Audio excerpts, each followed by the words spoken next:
Hi guys, it's Dana with Little House of Gardening. I forgot to get my microphone, so I'm hoping that you guys can hear me okay. I am out here in the greenhouse where most of my filming will take place. I'm in our backyard farm. If you are new to my channel, I just want to say thank you, and hopefully you will learn something new today or just enjoy my presence. Now I do live in the city. There are several houses on the block, so you'll probably hear some background sounds, and it's in a gentrified area, so maybe in a year or so it'll be a suburb, who knows. But welcome. Now what we've been working on is our potatoes. Now I am prepping because I predominantly grow flowers. Ideally I want to be able to sell my flowers, and so I've been heavily working on that. Now this week these little dwarf sunflowers have been really showing out, like showing up and showing out. I've been saying that because look at the stem on that. That is so pretty, and it's just a strong flower. It's got a really pretty green leaf, and they need very little work compared to the other sunflowers. So I'm loving those, and I also got my chocolate cherry sunflowers in there, and I'm gonna get some other ones in there, but I do want to talk to you guys about the food. So our potatoes, we had about 7 bins. We are a family of 5, and ideally I want to be able to eat in here as much as we can. Now I wanted to share with you guys our cucumber. This is a 3-gallon bucket, so if you're watching me from an apartment and you're thinking you can't grow anything, I've actually grown stuff indoors. You can grow this by a window, and you can see those little sprouts happening there. And I did put some rocks in here to protect, it protects the roots in the event of a drought, since it is outdoors. And if you're growing from a bucket, you do want to grow up, because they're going to get larger with time with every sprout. And so I do have these stakes, but you can use sticks to stake. You don't always have to buy anything fancy. Okay, so that's our cucumber, and with the cucumbers we will make pickles. We love pickles, and so that's what we're using that for. We actually don't eat a whole lot of cucumbers, but we can also give some of them to the chickens. This is our cilantro, and last year I grew the cilantro to about 2 feet tall, and what I did this year, instead of like continuing to start another bin over and over, is I went ahead and dropped some more seeds in here, and as they continue to grow and I prune it, I'm just gonna pull some out and make a bigger bin so that we can hang dry these, and we'll be able to put them in like a shaker. So one of the things that I want you guys to do, especially if you're apartment gardening or you're in a small space, is instead of throwing away like your pepper shaker or something like that, keep the empty ones, because you can test using your dry herbs. Put your dry herbs in there after you hang them and dry them out. So that's a little technique of mine, a little gardening hack. So keep those, and then just replace it with your own gardening, your own herbs. So there's that. So today what I've come out here to work on, as I said, is some of the food. I've been trying to get the food to grow, and like I grew some spinach. This is supposed to be spinach, and it's not doing anything. And so I'm in this gardening group, and I thought it was just me, and apparently the spinach and the lettuce has been a little bit weird, because as you guys can see, the weather patterns are different, and when the weather pattern changes, it changes what we can actually grow in the garden. And so they're looking kind of stressed. They're looking kind of like, I'm not sure what I want to do. That's kind of sad. So I'm just gonna keep an eye out on them, and just keep dropping my seeds in there, as I said, because lettuce and spinach generally will grow pretty decent in the spring. And I'm in zone 6. I think I'm in zone 6B. I'm in Ohio. But on the other hand, our kale is doing great, which if you're new to gardening, kale grows usually well in the winter. So all of these weather patterns are changing up agriculture and how we do agriculture.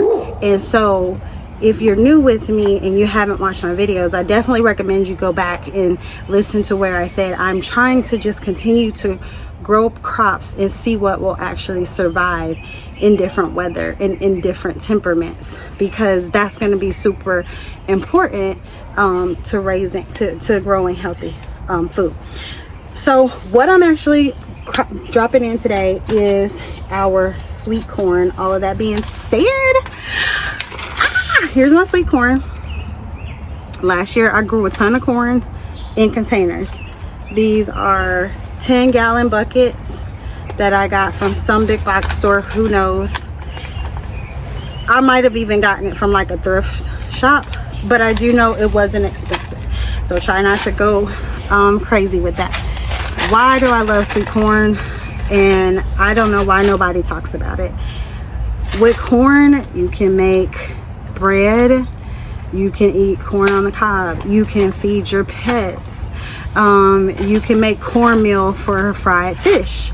So corn to me is one of those multi-purpose crops that grows not only easy, it grows pretty fast to me. Well, I grew it in about 60 days, 60 to 70 days, and that was honestly with very little effort. I just made sure it was in a sunny spot. Corn loves sun, and corn likes to be left alone. And if you have something, if it's not getting enough support, you might want to stake it or throw a stick in there just to keep it growing tall.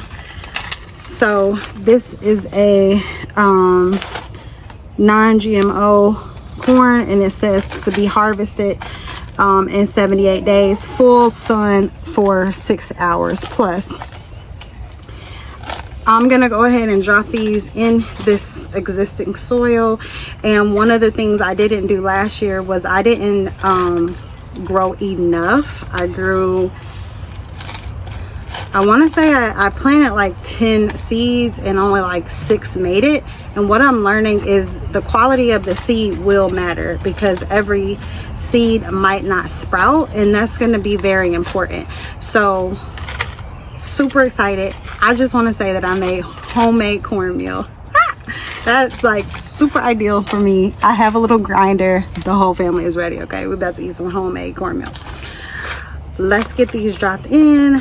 I'm gonna put some water over, and what I usually do is I put my corn right next to the sunflowers, because they both require the same thing. They want sunlight and they want water. They like to be the center of attention. My girls like to be the center, and that's okay. So let's check this out.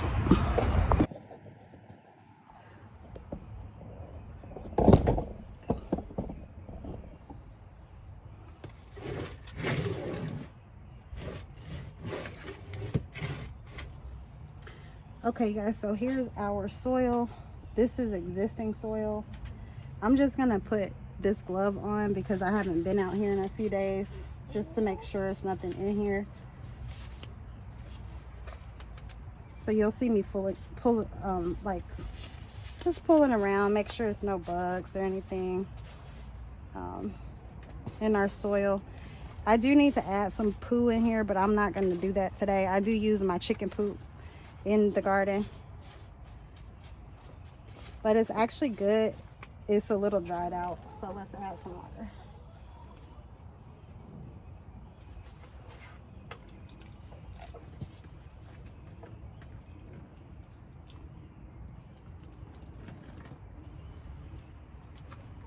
Okay, so we're gonna add some water there.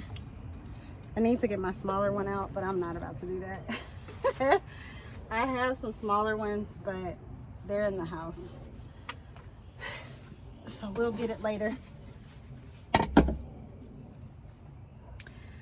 Okay, so I have put that in there, and then I want to add a little bit of this peat moss that I'm experimenting with this because I haven't used it before, so we'll see if I like it or not.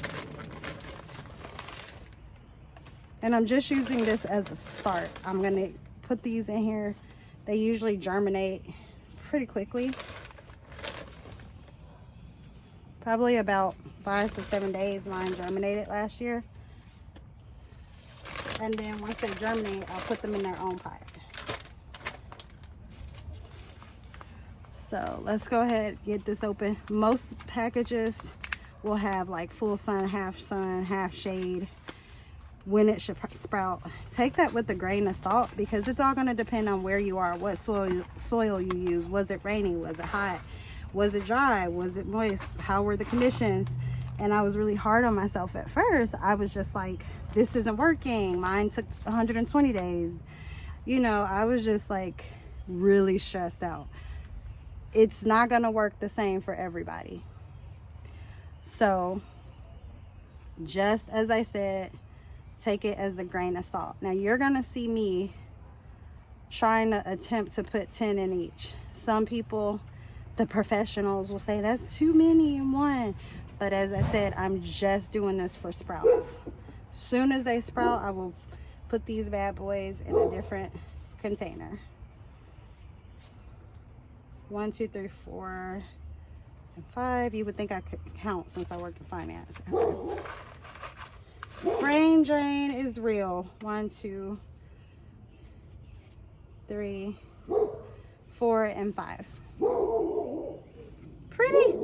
It's so cute. It looks like candy corn. So I'm just gonna do another layer, a light layer over top of that.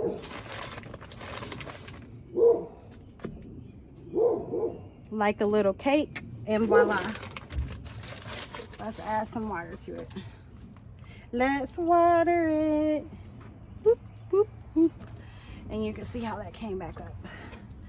So just cover it up. So I don't cover it so deep that it can't even pop out of the soil. Just a light layer is all that's necessary. It's like throwing on a jacket. You don't have to do too much to it. Okay, perfect. So we're all done. And now we wait. Now, the good thing about me blogging, you guys are like my blog, is I'm horrible about putting the dates on there. But I think this time I brought out my handy dandy marker. Ooh. Okay, just kidding. I'm kind of silly, y'all, and it's been a long day. And the longer the day gets, the sillier I get. So here's a little stick, and we can actually put today's date on there, which it is officially May 8th. So let's do that. So we will put May 8th. And I'm just gonna put sweet corn. And this marker got wet, so it's like kind of writing for me. And we're gonna stick that in there. So I ended up throwing in 20 corn kernels, which I'm excited about, because I used to have this bad habit of throwing in seeds. Like, oh, I threw in 5 seeds, and then we would eat all the food, and I'm like, yeah, that's not gonna work. So one of the things that I'm learning is you have to constantly be preparing ahead.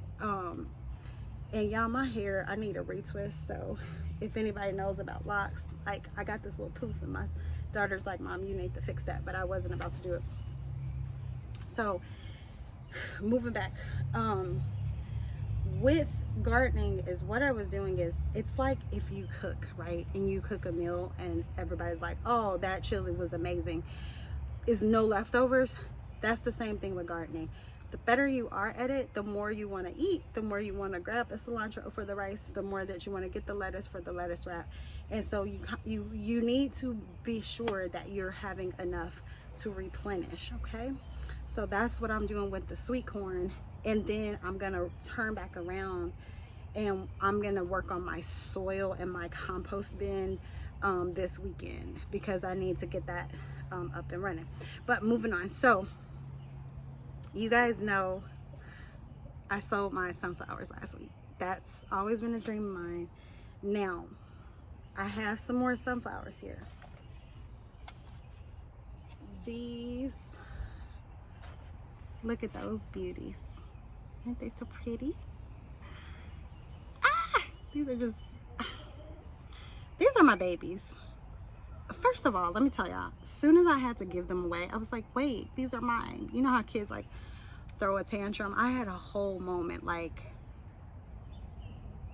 I have to give these away. I have to let them go. That's what I grouped them for. So there was a moment.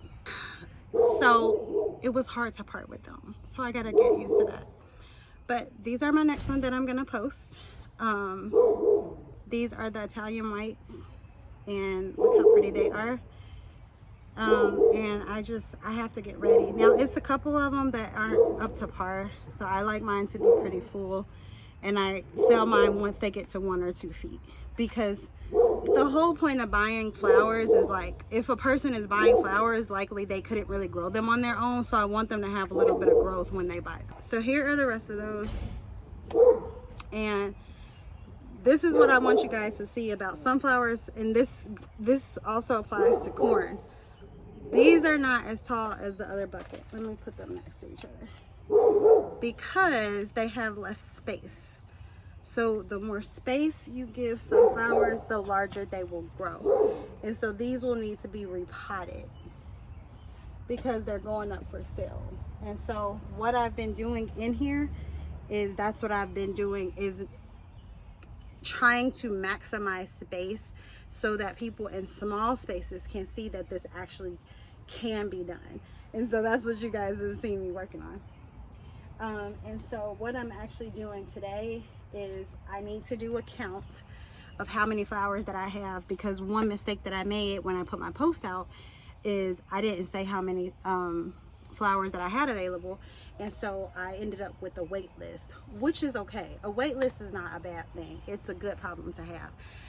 And so this time with the whites, with the Italian whites, I'm gonna count them first, then put my post up, and then create the waiting list. So that's what's going on over here. What are you guys working on? What do you want to grow for your family? What's working, what's not working? Let me know. I will talk to y'all later. Thank you. And thanks to all my subscribers. Bye-bye.